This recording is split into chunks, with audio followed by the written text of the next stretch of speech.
क्या Adani power plant ने गोड्डा के नागरिकों के साथ छल किया है? क्या अडानी पावर प्लांट ने गोड्डा निवासियों को धोखा दिया है? क्या अडानी पावर प्लांट ने गोड्डा के नागरिकों को अपना काम निकल जाने के बाद उसी तरह निकाल फेंका है जैसे कोई दूध में गिरी मक्खी को फेंकता है? क्या अडानी ने भी आखिरकार वही किया जो अतीत में अन्य बहुराष्ट्रीय कंपनियां करती आई हैं, जिनकी जमीनों पर अडानी ने पावर प्लांट बनाया, जिनकी जमीन पर अडानी ने मुनाफे का एक और साम्राज्य खड़ा किया, जिन लोगों ने राज्य हित में अपनी जमीनें अडानी को दी, उनके साथ सदी का सबसे बड़ा धोखा किया गया है। क्या राज्य हित में किए त्याग की कीमत अब गोड्डा के लोग प्रदूषण, विस्थापन, गरीबी और पलायन जैसे संकट से चुकाएंगे? आखिर क्यों चिलचिलाती धूप में अडानी पावर प्लांट के बाहर 200 से ज्यादा लोग पसीने में तरबतर अपना गला दुखा रहे हैं? वे क्या चाहते हैं? ये कौन लोग हैं जिन्होंने अडानी पावर प्लांट के खिलाफ मोर्चा खोल दिया है? क्या झारखंड, झारखंडी और झारखंडियत की बात करने वाली अबुआ सरकार ने भी गोड्डा के साथ छल किया है? यदि नहीं तो कैसे? जब अडानी पावर प्लांट के बाहर लोग अपना सब कुछ छीन जाने का गम मना रहे थे, तभी गठबंधन सरकार के मुखिया मुख्यमंत्री हेमंत सोरेन गौतम अडानी के साथ मुख्यमंत्री आवास में मुस्कुराते हुए मुलाकात कर रहे थे। आखिर क्यों गोड्डा में 200 से ज्यादा लोगों ने अडानी पावर प्लांट के खिलाफ मोर्चा खोल दिया था? क्यों ये लोग कह रहे हैं कि गोड्डा में बनी बिजली से बांग्लादेश रोशन होगा, बांग्लादेश को रोशनी मिलेगी? अडानी को अकूत धन और गोड्डा और उसके लोगों के हिस्से केवल अंधेरा आया है, घनघोर अंधेरा। अडानी पावर प्लांट के बाहर बीते सोमवार से ही 200 से ज्यादा लोग विरोध प्रदर्शन कर रहे हैं। इनकी मांग है कि जिस पावर प्लांट की स्थापना के लिए इन्होंने अपनी जमीनें दी, पुश्तैनी जमीन, उसी प्लांट में इनको अस्थायी नौकरी नहीं दी जा रही। यूं तो यह बात महज एक लाइन की लगती है, लेकिन मुद्दे की गहराई में उतरेंगे तो जानेंगे कि इस ताजा घटना के पीछे दरअसल वादा खिलाफी, धोखेबाजी, विश्वासघात और चालबाजी की लंबी फहरिस्त है। यह सब कुछ प्लांट की स्थापना की कवायद के समय से ही शुरू हो गया था। कैसे? अब जरा इसी को समझिए। इस बात को समझने के लिए हमने प्रदर्शनकारियों से बातचीत की, कुछ कर्मचारी और स्थानीय लोगों से भी बातचीत की। निजता और सुरक्षा का ख्याल करते हुए हम यहां उन लोगों के नामों का जिक्र नहीं करेंगे, लेकिन पूरी बात आपको एक एक कर समझाएंगे। करीब 10 साल पहले अडानी पावर प्लांट की स्थापना के लिए जमीन चिन्हित की गई। स्थानीय रैयतों से कहा गया कि यहां पावर प्लांट की स्थापना के लिए आपकी जमीनें चाहिए, पुश्तैनी जमीन। जमीन के बदले वाजिब मुआवजा दिया जाएगा। स्थानीय रैयतों ने कहा कि जमीन के बदले मुआवजा तो आप देंगे ही, लेकिन हमारी खेतीहर जमीन आप ले रहे हैं, हम किसान हैं, तो हमारी आजीविका कैसे चलेगी? मुआवजे की राशि से पूरी जिंदगी परिवार तो नहीं पलेगा। बेहतर होगा कि आप हमें मुआवजे के साथ साथ अपने प्लांट में ही कम से कम एक अदद नौकरी दे दीजिए। कंपनी ने नौकरी की मांग पर हामी तो भर दी, लेकिन एक शर्त रख दिया। अडानी कंपनी के अधिकारियों ने लोगों से कहा कि जो रैयत जमीन के बदले मुआवजे के साथ नौकरी भी चाहते हैं, उनको हमारी एक बात, या यूं कहें कि एक शर्त माननी होगी। शर्त क्या थी? कंपनी ने रैयतों को ऑफर दिया कि या तो आप जमीन और पूरा मुआवजा लीजिए, और अगर नौकरी चाहिए तो मुआवजे की कुल राशि में 5.50 यानी कि लगभग 5.5 लाख रुपए छोड़ना होगा। मसलन यदि किसी रैयत को जमीन के बदले 20 लाख रुपए मिलने हैं तो उसे 14.5 लाख रुपए ही मिलेंगे। कुल जमा बात यह है कि नौकरी के बदले कंपनी को 5.5 लाख रुपए चुकाने होंगे। रैयतों का कहना है कि हमें लगा पूरी जिंदगी नौकरी का मामला है, स्थानीय नौकरी मिल जा रही है, तो उन्होंने मुआवजे की राशि में 5.5 लाख रुपए छोड़ दी। रैयतों को मुआवजे के साथ नौकरी तो मिली, लेकिन साथ ही मिला झटका।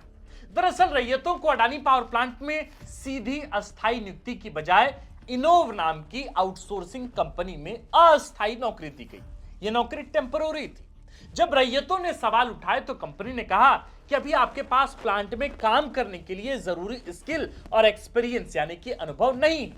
आप लोग कम से कम 2 साल तक इनोव में काम करिए। इनोव वही जो आउटसोर्सिंग कंपनी है। नौकरी के दौरान ही आपको ट्रेनिंग भी देंगे, ये बात अडानी के ऑफिशियल्स कहते रहे। आपकी इंटर्नशिप भी कराई जाएगी। जैसे ही आप ट्रेनिंग पूरी कर लेंगे, काम का अनुभव हासिल कर लेंगे, तुरंत अडानी पावर प्लांट में शिफ्ट कर दिया जाएगा। रैयतों ने बताया कि उन्होंने कंपनी की यह बात भी मान ली। अब रैयतों का आरोप है कि उन्हें 6 माह का जो ट्रेनिंग दिया गया वह फर्जी था, क्योंकि जब वे लोग ट्रेनिंग का सर्टिफिकेट लेकर अडानी पावर प्लांट पहुंचे तो कहा गया कि इसकी वैल्यू ही नहीं है। रैयतों ने एक और सनसनीखेज आरोप लगाया है। रैयतों अथवा कर्मचारियों का कहना है कि उनकी बिना सहमति लिए उनका दाखिला आईटीआई में करा दिया गया। 2 साल की जगह 3 साल का कोर्स कराया गया। उनको इंटर्नशिप भी कराई गई, लेकिन सब का सब फर्जी था। दरअसल रैयतों का दावा है कि उन्होंने फिटर सेक्शन में इंटर्नशिप किया, लेकिन सर्टिफिकेट उनको इलेक्ट्रिकल का दिया गया। इंटर्नशिप 1 साल का था, लेकिन 2 साल का सर्टिफिकेट मिला है। रैयतों का कहना है कि जब उन्होंने अलग अलग वेबसाइट पर जाकर इंटर्नशिप और ट्रेनिंग कोर्स की वैधता जांची तो पता चला कि कहीं भी इसकी मान्यता है ही नहीं। उनको सालों तक केवल बरगलाया ही गया। रैयतों का कहना है कि हद तो तब हो गई जब उनको पिछले दिनों इनोव कंपनी से एक ईमेल आया, ऑफिशियल ईमेल। ईमेल में लिखा था कि उन्हें रिद्धि सिद्धि नाम की एक दूसरी कंपनी में शिफ्ट किया जा रहा है। रिद्धि भी एक आउटसोर्सिंग कंपनी है। इसमें भी बड़ा झोल है। रैयतों अथवा कर्मचारियों का कहना है कि करीब 200 कामगारों ने इनोव कंपनी में जिस सेक्शन में काम किया था, रिद्धि कंपनी में उससे अलग काम उन लोगों को अलॉट किया गया। रैयतों ने इसे धोखा बताया है। उनका साफ कहना है कि हमने जमीन अडानी कंपनी को दी थी, नौकरी का वादा तो अडानी ने किया था, तो उनको पावर प्लांट की जगह कभी इनोव तो कभी रिद्धि नाम की आउटसोर्सिंग कंपनी में क्यों इनरोल किया जा रहा है? ये तो सरासर नाइंसाफी है। ये आउटसोर्सिंग कंपनियां कब भाग जाएंगी कोई नहीं जानता। रैयतों का यह भी कहना है कि अब जब उन्होंने अडानी पावर प्लांट में ही अस्थायी नौकरी की मांग उठाई है तो उनसे कहा जा रहा है कि बीटेक डिग्री होगी तभी प्लांट पे काम मिलेगा। रैयतों का दावा है कि जमीन का अधिग्रहण करते समय उनको ऐसी किसी भी शर्त के विषय में कोई बात नहीं बताई गई। रैयतों ने पावर प्लांट में अस्थायी नौकरी यानी कि परमानेंट नौकरी की मांग को लेकर धरना प्रदर्शन शुरू कर दिया है। उनका कहना है कि हमें धोखा मिला है। इनका आरोप है कि गोड्डा पावर प्लांट के वरीय अधिकारी स्थानीय पुलिस प्रशासन के सहयोग से उनको धमका डरा रहे हैं। सोमवार की देर शाम को स्टेशन हेड प्रसून चक्रवर्ती और सीईओ की 2.5 घंटे लंबी मीटिंग हुई। मीटिंग के बाद सीईओ साहब ने हमें प्लांट के मुख्य दरवाजे से हट जाने का अल्टीमेटम दिया। रैयतों का यह भी आरोप है कि पुलिस उनके घर पर फोन करके अभिभावकों को डराती धमकाती है। कहती है कि धरना प्रदर्शन खत्म करो वरना केस दर्ज करके जेल में डाल दिया जाएगा। विरोध प्रदर्शन कर रहे रैयतों ने प्रखंड विकास पदाधिकारी यानी कि बीडीओ पर भी गंभीर आरोप लगाए। उनका दावा है कि अपनी मांगों को लेकर एक ज्ञापन वे लोग बीडीओ को देना चाहते थे, लेकिन उनका आवेदन स्वीकार ही नहीं किया गया। उनको लगातार डराया धमकाया जा रहा है। गौरतलब है कि हालिया संपन्न विधानसभा के बजट सत्र में पोड़ैयाहाट से कई बार के विधायक प्रदीप यादव ने दस्तावेजों के जरिए साक्ष्यों के साथ यह कहा था कि अडानी पावर प्लांट की स्थापना में बड़े पैमाने पर धांधली की गई। भूमि का अधिग्रहण गलत तरीके से हुआ है। रैयतों को जमीन का सही मुआवजा अब तक नहीं मिला है। नहर, गोचर और शमशान भूमि का भी अधिग्रहण प्लांट द्वारा किया गया है।